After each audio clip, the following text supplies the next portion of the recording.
की ओर।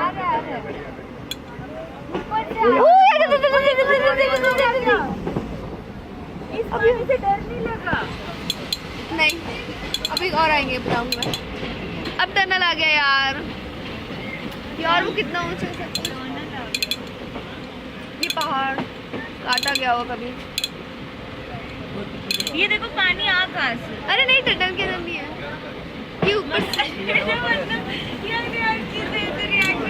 बारिश होती है, सारा पानी नीचे आ जाता है। यार बहुत पास, मेरी मुंडी कट जाएगी लेकिन इतने पास।